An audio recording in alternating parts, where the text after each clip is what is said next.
Queridos amigos, hoy 6 de agosto celebramos la fiesta de la transfiguración del Señor. En el nombre del Padre, del Hijo y del Espíritu Santo. Amén. Rogamos obtener la gracia de transfigurarnos a imagen de Jesús. Ese es el objetivo de nuestra vida cristiana. Ser otros Cristos, hijos en el Hijos, hermanos entre nosotros. Compartimos la lectura del Evangelio de San Marcos, capítulo 9, versículos del 2 al 10. 6 días después Jesús tomó a Pedro, Santiago y Juan y los llevó a ellos solos a un monte elevado. Allí se transfiguró en presencia de ellos. Sus vestiduras se volvieron resplandecientes, tan blancas como nadie en el mundo podía blanquearlas. Y se les aparecieron Elías y Moisés, conversando con Jesús. Pedro dijo a Jesús: Maestro, qué bien estamos aquí. Hagamos 3 carpas, una para ti, otra para Moisés y otra para Elías. Pedro no sabía qué decir porque estaban llenos de temor. Entonces una nube los cubrió con su sombra y salió de ella una voz: Este es mi hijo muy querido, escúchenlo. De pronto miraron a su alrededor y no vieron a nadie, solo a Jesús con ellos. Mientras bajaba del monte, Jesús les prohibió contar lo que habían visto hasta que el Hijo del Hombre resucitara de entre los muertos. Ellos cumplieron esta orden, pero se preguntaban qué significaría resucitar de entre los muertos. Palabra del Señor. Gloria a ti, Señor Jesús. Queridos amigos, la fiesta de la transfiguración está llena de significados para nuestra vida espiritual. Vamos a tratar de encontrar algunas pistas para nuestra oración personal en este día. En primer lugar, el texto comienza diciendo: 6 días después Jesús tomó a Pedro, Santiago y Juan y los llevó a ellos solos a un monte elevado.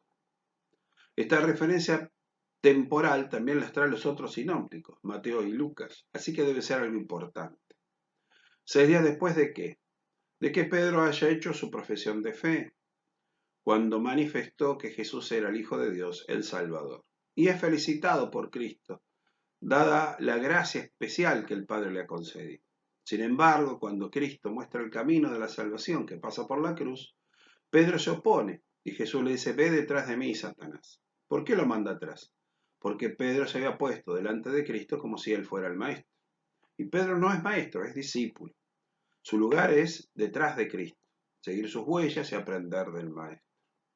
Esto nos habla a nosotros también de que debemos vigilar nuestro lugar de discípulo. Nunca pretender ser el maestro de Cristo, aquel que le quiere imponer la forma de salvarnos a nosotros, salvar a los demás, salvar a la sociedad. Dios tiene sus formas y sus tiempos. ¿Qué debemos hacer? Tener ese espíritu de contemplación, tratar de descubrir el paso de Dios por nuestra vida y por la historia, y secundarlo, ponernos al servicio, colaborar con Él. Es algo que siempre debemos revisar. Ser discípulos, guardar nuestro lugar de discípulo. Dice que Jesús lo llevó a estos apóstoles a un monte elevado. Sabemos que la montaña es el lugar de la revelación. Pero el texto de hoy va a terminar mostrándonos otro lugar de revelación, más accesible que una montaña, que es el mismo Jesucristo. En Jesucristo se ha revelado plenamente el Padre. Ya no tenemos que hacer el esfuerzo de subir a una montaña. Basta con que nos acerquemos a Cristo. En Cristo está la plenitud de la revelación. Por eso, Elías y Moisés, aquellos que son las bases del Antiguo Testamento, las columnas del Antiguo Testamento, después que Cristo es manifestado como el Hijo querido a quien debemos escuchar, desaparecen de la vista de los discípulos. Eso no significa que Jesús anule todo el Antiguo Testamento. No, al contrario. El mensaje de Cristo, el Evangelio, lo lleva a la plenitud. Desde Cristo se comprende el Antiguo Testamento. Desde Cristo se entiende qué nos quiso decir Dios a través de los hechos del Antiguo Testamento. Sin Cristo, el Antiguo Testamento quedaría sin la clave que lo interpreta. Por eso, aquí tenemos otra pista para nuestra oración, ¿no? sintonizar con los sentimientos de Cristo, con la mirada de Cristo. Leer la Biblia desde Cristo, como nos enseña la Iglesia, pero también leer nuestra vida desde Cristo, desde el proyecto del Padre manifestado en Cristo. Leer también nuestra historia, esa historia que culmina con la glorificación. Así como Cristo ha sido glorificado, nosotros por gracia vamos a ser glorificados con Él. Tercera cosita para reflexionar. Esta vida eterna que Jesús manifiesta delante de los discípulos, la ha compartido con nosotros desde el bautismo. El padre Guardini, un gran pensador de la Iglesia de mediados del siglo pasado, decía así: esta vida eterna no espera la muerte para venir a nosotros, la poseemos ya. La fe en esta vida eterna interior es la esencia misma del cristianismo y de la conciencia cristiana. Tomar conciencia de que ya tenemos en nosotros esa vida eterna y dejarla que salga hasta por nuestros poros. Es la forma de vivir nuestra fe y nuestra vocación. Es nuestra manera de evangelizar. Se evangeliza no solamente con la palabra, con la vida. Por eso San Francisco tiene esa frase tan hermosa: vayan por el mundo y anuncien el evangelio, y si es necesario háganlo con palabras.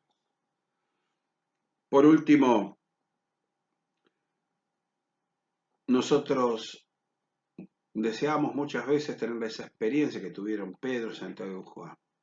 Nos gustaría a nosotros también estar en el monte y contemplarlo a Cristo radiante. ¿Cómo nos gustaría estar en ese lugar? El Papa Pablo VI, que justamente hoy coincide esta fiesta de la Transfiguración con su muerte, con su partida al cielo, San Pablo VI nos decía en una catequesis: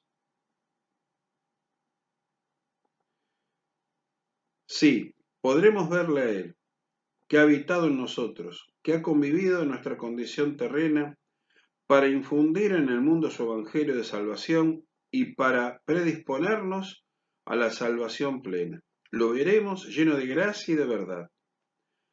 La fe y el amor son los ojos que nos sirven ahora para poder verle de alguna manera, es decir, para poder anticipar su visión. Solo el amor lo define al Salvador, y solo por los caminos del amor nos podemos acercar a Él, imitarle, insertarlo en nuestras almas y en las vicisitudes cada vez más dramáticas de la historia humana. Qué lindo pensamiento este de San Pablo VI, el Papa del Concilio. Qué lindo pensamiento. La fe y el amor son los ojos que nos permiten ahora contemplarlo a Cristo. Pensemos en esto, hagamos la oración, compartámoslo con nuestros amigos, que esto anime nuestra forma de orar. Gloria al Padre, al Hijo y al Espíritu Santo, como era en el principio, ahora y siempre, por los siglos de los siglos. Amén. Hermanos, los bendiga Dios Todopoderoso, el Padre, el Hijo y el Espíritu Santo. La Virgen María los cubra con su manto y San José nos preste su hombro fuerte y firme para apoyarnos en él y seguir andando. San Francisco de Paula nos eduque a vivir a la caridad. Dios los cuide.